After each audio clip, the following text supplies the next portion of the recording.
Joining an exclusive conversation with the public is East film director Vivek Ranjan, whose latest movie, The Kashmir Files, has received wide applause, and not just in one pocket of the country, but even in Kerala, it was running full in the theaters for first 2 weeks. Something completely unheard of, even with no kind of publicity whatsoever. So, congratulations, sir, for a stupendous success on Kashmir Files.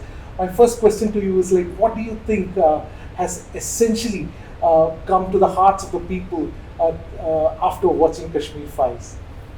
I think first thing is love for India, and second is it's very important to protect the integrity of India, and third thing is we are all Indians, and I'll tell you why I feel so. Because in Kerala, Hindi films don't come. When this film released, I pushed everybody by force. It released in one or two screens, but then within no time, the people demanded the film and it started running in 100 screens, which I think goes on to show that everybody is concerned about terrorism. Everybody wants love, peace, and humanity. Hindu civilization has propagated for so many thousands of years the message of humanity and oneness, and this film strengthens that belief. Uh, you are here in Kerala to also attend the Hindu Mahasammelan. Um, you've probably been reading about the society in Kerala at large. What are the challenges Kerala is facing, especially in terms of terrorism? Recently, we have seen a lot of murders that has taken place of RSS workers and nationalist organizations. So, has it come into your concern that there are some areas in the country where the stories have not been told about the persecution of Hindus, or for that matter, some persecution which has never been spoken about? Yeah, it's a very sad thing, and if we don't learn from history, how will we create a better future? So many young boys and girls I meet in Bombay who are from Kerala, they don't know about Mopla, the Malabar genocide. So many young boys and girls who come from Bengal don't know about the Bengal genocide. So many Sikh young and boys, they don't know the details. They just believe in whatever, whoever brainwashes them in whichever way. So therefore, I think it is very important to tell the right history of this country to people. We are a great Hindu civilization, and I think it is the duty of every creative person like me and the youth to strengthen our civilization and show light to the world. When you're talking about showing the reality, or showing the essence of our civilization, you're often being accused that you're being labeled as few things. You're being called an Islamophobe. You're trying to have a propaganda. There is a whole ecosystem which is trying to create or demean your work and your principles with which you have worked for some of these movies. How do you respond to these critics, especially from the left? These are bogus critics. They are the biggest fraud. They are the cheaters. They are destroying this country.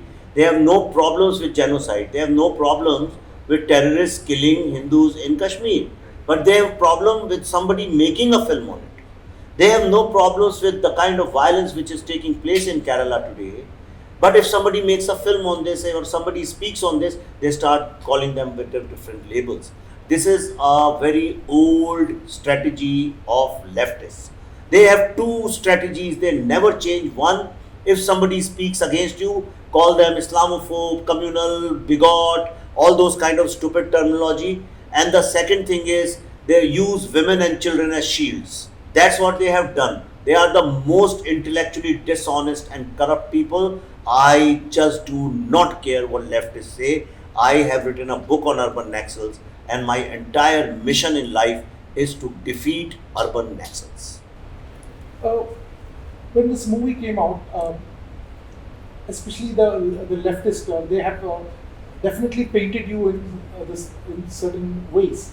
But my question to you is like, do you think movies ahead should show stark reality? The kind of violence people had to undergo. Do you think somewhere as a filmmaker we need to soften some of these things, because it certainly creates those who watch it certainly creates a heartbreak for many. Do you think there has to be a soft portrayal, because a lot of critics are even saying it should have been portrayed very softly. How do you respond to that? Who are these critics? Hardly any.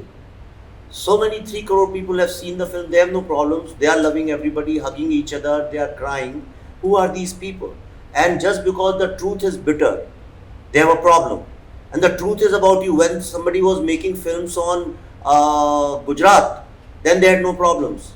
So you make a film against Hindus, they have no problem. That is, oh wow, that is wonderful art. But the minute you expose these people, these fraud, bogus people, then they have a problem. Then they call it, arey, I mean, somebody is being killed. What should I, how do I make it soft? I say, no, he is half killed. What do they want? That woman I have shown in the film, in the end, have you seen the film? Yeah. In the end, that Girja Tikku story, she was gang raped. I have not shown that. They killed a 2.5-year-old child. I have not shown it. I have diluted the film as much as I could. I have diluted it so much you can't imagine. Despite that, it is like that. Their barbaric violence is so gruesome, so gory, that even if you dilute it 99%, it's beyond anybody's imagination. These people are so cruel. All the killings in the world, if you see, have been done by leftists. Today, one of the biggest terrorist groups are controlled by leftists. You extensively worked on the movie Kashmir Files. I want to ask you, can you draw any parallels with what has happened in Kashmir in 1990s to the current situation of Kerala? Do you think there is something that Kerala needs to be worried about? Because I'm asking you, especially in the light, the recent murder of an RSS worker. The conspiracy was hatched inside a mosque. It has come to light. The police official version states that. And now it has come to light that the previous murder of an RSS worker also it has been hatched in a mosque.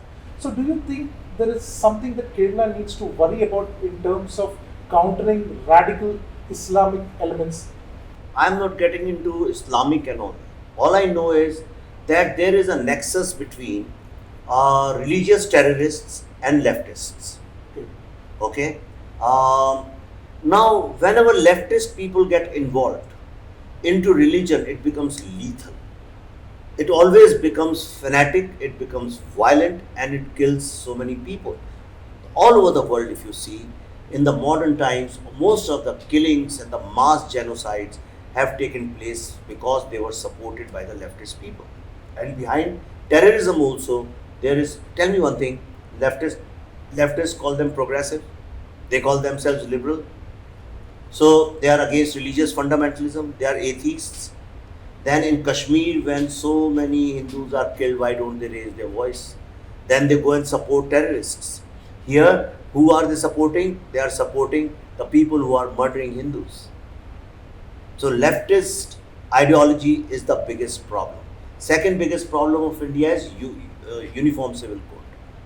We need uniform civil code. Unless and until you have uniform civil code, there will be violence, communal violence, nobody can stop it. So since you are making hard-hitting pictures on the realities of the society, especially when you believe in the renaissance of the cultural civilization that India is, that Bharat is, are you planning to make more movies? Because you mentioned about Bengal, you mentioned about Kerala, you mentioned about Punjab. Are you planning to make more movies on the stark social realities and the history behind some of these gory incidents of the past? Yes, but then I am trying to create a balance between also telling you good history of India. There are so many achievements, so many great things we have done. Recently during COVID, we invented vaccine, we did such great work, our scientists, we have sent a rocket to Mars, we do a lot of good things also. So yes, I want to make films on the positive side also, but I also want to keep reminding the youth of this country that how they are being fooled into ideologies which are basically destructive in nature. You are in a state which has re-elected a left government. In the history of the state, it's the first time a left government has been re-elected for the second term. And you are here in this very state probably after a very long time. And you are saying the left is a problem. How do you plan to counter how do you plan to counter the left especially in Kerala. Now they only hardly the government exists only in Kerala. So how do you plan to counter it? How do you wish that the youth understand the left? I'm doing it. I'll do it through my art. I do only two things. I write books and I make movies. So through my art, through my writing, through my speeches, I will make people aware of this problem. Last question now. Coming back to Kashmir, since you have made this movie, what do you think is a lasting solution for the Kashmiri Pandits? What should be done in the next few years? There was no acknowledgement of this tragedy of genocide. Now at least there is acknowledgement. People have acknowledged after the film, yes, indeed there was a genocide. Second thing is to keep this momentum going and keep raising voice, keep writing about it, keep doing lobbying with the government.